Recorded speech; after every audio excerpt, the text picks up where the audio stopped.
Hello student. So our question is an identity card has the number A, B, C, D, E, F, G, not necessarily in that order, where each letter represent a distinct digit 1, 2, 4, 5, 7, 8, 9 only. The number is divisible by 9. After deleting the first digit from the right, the resulting number is divisible by 6. After deleting two digits from the right, the original number, the resulting number is divisible by 5. After deleting three digits from the right of the original number, the resulting number is divisible by 4. After deleting four digits from the right of the original number, the resulting number is divisible by 3. After deleting 5 digits from the right of the original number, the resulting number is divisible by 2. Which of the following is a possible value for the sum of the middle three digits of the number? So student ये question UPSC सी set 2020-22 का PYQ है। Question में क्या given है कि एक identity card है जिसमें ये A B C D E F G 7 digit का एक नंबर है, बट इनकी जो वैल्यूज है वो इस ऑर्डर में हो ऐसा कोई ज़रूरी नहीं है। मतलब यहाँ पे A B C D E F G की जो वैल्यूज है वो ये डिजिट्स होंगे 1 2 4 5 7 8 9, बट सेम ऑर्डर में नहीं होंगे, किसी और ऑर्डर में हो सकते हैं। अब क्वेश्चन में और क्या इंफॉर्मेशन गिवन है कि जो कंप्लीट नंबर है ये A B C D E F G जो नंबर है ये 9 से डिविजिबल है। ओके, तो सबसे पहले अगर मैं बात करूं यहाँ पे देखिए ये एक नंबर है A B C D E F and G, ये क्या है 7 डिजिट का नंबर है जो कि 9 से डिविजिबल है। और ये जो A B C D E F G जो अल्फ़ाबेट्स हैं इनकी जो वैल्यू है वो 1 2 4 5 7 8 9 है। ओके, तो ये जो नंबर है ये 9 से डिविजिबल है। तो आपको सबसे पहले तो यहाँ पे डिविजिबिलिटी रूल ऑफ 9 पता होना चाहिए। तो 9 का डिविजिबिलिटी रूल ये है कि सम ऑफ डिजिट्स जो है वो 9 का मल्टीपल होना चाहिए, यानी कि 9 से डिविजिबल होना चाहिए। तो देखो अब ये कंप्लीट नंबर में ये डिजिट्स हैं 7, तो इन सभी डिजिट्स का जो सम करेंगे तो जैसे कि 1 + 2 3, 3 + 4 7 + 5 12 + 7 19 + 8 27 + 9 36, तो इनका जो सम आ रहा है वो 36 आ रहा है। तो कहने का मतलब ये कि 36 जो है वो 9 से डिविजिबल है, तो मतलब ये कंप्लीट नंबर 9 से डिविजिबल रहेगा। ओके, चलिए अब नेक्स्ट क्या दिया है, after deleting the first digit from the right the resulting number is divisible by 6। अब देखो ये आपका लेफ्ट साइड है और ये आपका राइट साइड है, तो राइट साइड से जो फर्स्ट डिजिट है उसको अगर डिलीट कर दिया जाए, मतलब कहने का ये जो जी है अगर इसको हम डिलीट कर दें तो हमारे पास नंबर क्या बचेगा, ए बी सी डी ई और एफ, ये जो नंबर है वो 6 से डिविजिबल रहेगा, 6 से डिविजिबल, तो ये नंबर आपका 6 से डिविजिबल रहेगा। ओके, अब 6 से डिविजिबल होने के लिए क्या कंडीशन होती है, क्या रूल होता है, तो 6 जो है इसका मतलब ये है कि 2 × 3, मतलब जो नंबर है वो 2 से भी एग्जैक्टली डिविजिबल होना चाहिए और 3 से भी एग्जैक्टली डिविजिबल होना चाहिए। अब देखो पहली बात तो ये कि 2 से डिविजिबल होने के लिए ये जो लास्ट डिजिट है वो क्या होना चाहिए, इवन होना चाहिए। तो कहने का मतलब यहाँ पे ये तो क्लियर हो गया कि जो एफ है वो एक इवन डिजिट होगा। ओके, एफ जो है वो एक इवन डिजिट होगा। दूसरी बात ये कि ये कंप्लीट जो नंबर है वो 3 से डिविजिबल होने के लिए क्या कंडीशन होती है कि सम ऑफ डिजिट जो है वो 3 का मल्टीपल होना चाहिए।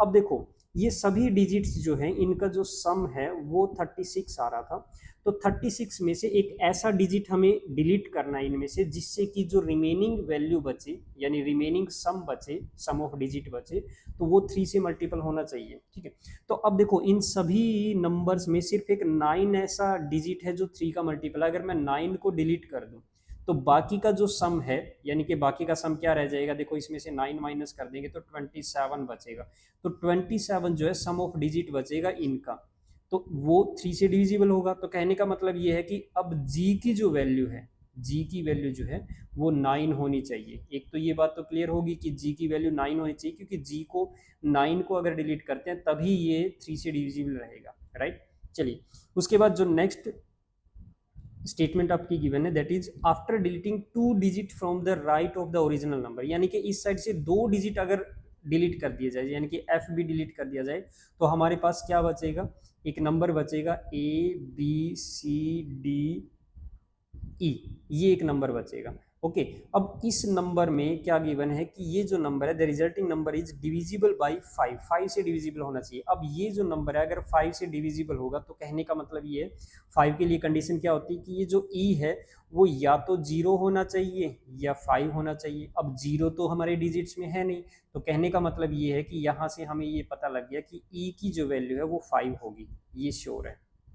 ठीक है, चलिए उसके बाद इन्होंने कहा है कि after deleting 3 digit from the right of the original number the resulting number is divisible by 4। तो ये कह रहे कि अगर राइट साइड से ये 3 डिजिट डिलीट कर दिए जाए तो हमारे पास क्या नंबर बचेगा, ABCD ये नंबर बचेगा, और ये जो नंबर है वो 4 से डिविजिबल होना चाहिए।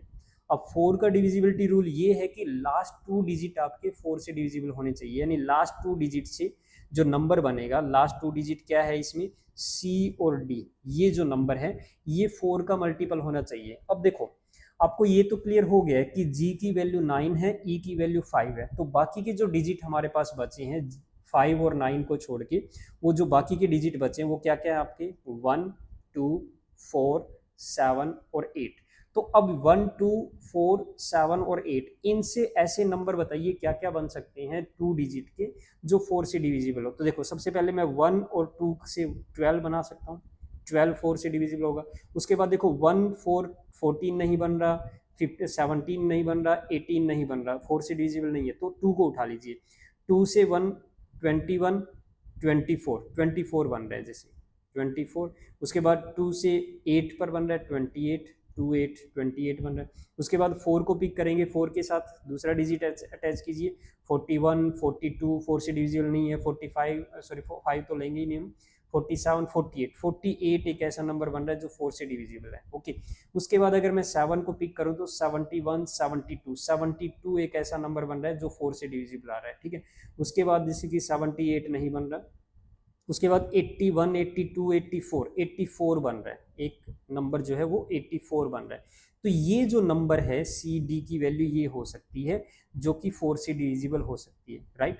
अब इसमें ये देखिए आगे नेक्स्ट क्या दिया है, after deleting 4 digit from the right of the original number the resulting number is divisible by 3। तो अगर हम यहाँ पे 4 डिजिट को डिलीट कर देते हैं तो जो डिजिट जो नंबर बचा हमारा ABC वो 3 से डिविजिबल होगा, ABC ये क्या होगा 3 से डिविजिबल होगा। ओके, तो अब ये जो नंबर है वो 3 से डिविजिबल होने के लिए क्या कंडीशन चाहिए, वही सम ऑफ डिजिट जो है हमारा क्या होना चाहिए 3 का मल्टीपल होना चाहिए। उसके बाद क्या दे रखे, after deleting 5 digit from the right of the original number the resulting number is divisible by 2। तो अब अगर मान लिया मैं एक और डिजिट यहाँ से 5 डिजिट डिलीट कर देता हूँ तो हमारे पास क्या बचा AB, एक नंबर बचा AB जो कि 2 से डिविजिबल होना चाहिए। अब देखो 2 से डिविजिबल होने के लिए क्या कंडीशन होती है, फिर वही यानी कि B जो है आपका वो क्या होना चाहिए even होना चाहिए, B जो है वो एक even नंबर होना चाहिए। अब यहाँ से हमें एक चीज क्लियर हो गई है स्टूडेंट्स कि जैसे कि अगर हम यहाँ पे बात करें CD जो है वो 4 से डिविजिबल होना चाहिए, यानी कि CD D की वैल्यू जो है वो 2 4 8 8 2 4 ये होनी चाहिए। कहने का मतलब D भी हमारा क्या होगा even होगा। अब देखो अगर हमारे पास ये जो डिजिट है 1 2 4 5 7 8 9, अब इनमें सिर्फ हमारे पास ये 3 डिजिट जो है वो even है, और यहाँ से हमें ये चीज़ क्लियर हो गई है कि F हमारा even होना चाहिए, D हमारा even होना चाहिए, B हमारा even होना चाहिए। तो कहने का मतलब ये है कि ये जो 3 डिजिट है ये क्या क्या हो सकते हैं आपके F D या B हो सकते हैं, ये हमारे इवन डिजिट हो सकते हैं, बाकी सारे ओड होंगे। तो अगर बाकी सारे ओड होंगे तो इसका मतलब ये हुआ कि यहाँ पे जो C है यानी कि CD में C जो है वो हमारा क्या होगा ओड होगा, C क्या होगा एक ओड नंबर होगा। ठीक है, अब देखो यहाँ पे CD में D तो चलो सब में इवन है, लेकिन C जो है वो या तो 12 में ओड है या फिर 72 में ओड है, C 7 या 1। ठीक है, तो कहने का मतलब ये है कि यहाँ पे हमारा जो CD होगा वो या तो 12 होगा या फिर क्या होगा 72 हो सकता है, यही दो नंबर पॉसिबल हो सकते हैं। ठीक है, तो हमारा CD जो है वो 12 या 72 हो सकता है, राइट। ओके, तो नाउ अब देखिए क्वेश्चन में क्या दिया है कि which of the following is the possible value for the sum of middle three digits. तो मिडल थ्री डिजिट क्या क्या है आपके, सी डी ई, ये मिडल थ्री डिजिट है, C D E. Okay, C D E. अब आपको ये तो पता लग गया है कि यहाँ पे ई की वैल्यू जो है वो 5 है, और सी डी की वैल्यू जो है वो क्या क्या हो सकती है, सी डी की वैल्यू या तो 12 हो सकती है या फिर 72 हो सकती है। मतलब ये दो नंबर पॉसिबल हो सकते हैं। अब इन दोनों नंबर में सम ऑफ डिजिट क्या होगा, देखो 1 2 5 इनका सम ऑफ डिजिट होगा 8, और यहाँ पे 7 2 5 इनका सम ऑफ डिजिट क्या बन जाएगा आपका 14। तो ये दो पॉसिबल वैल्यू हो सकती है, मिडल थ्री डिजिट का सम जो है वो या तो 8 हो सकता है या 14 हो सकता है। तो आपके ऑप्शन में सिर्फ 8 गिवन है, तो आपका आंसर जो है वो आप ऑप्शन ए आ जाएगा। ओके स्टूडेंट, सो आपका राइट आंसर हो जाएगा option A. Okay, bye. Thank you.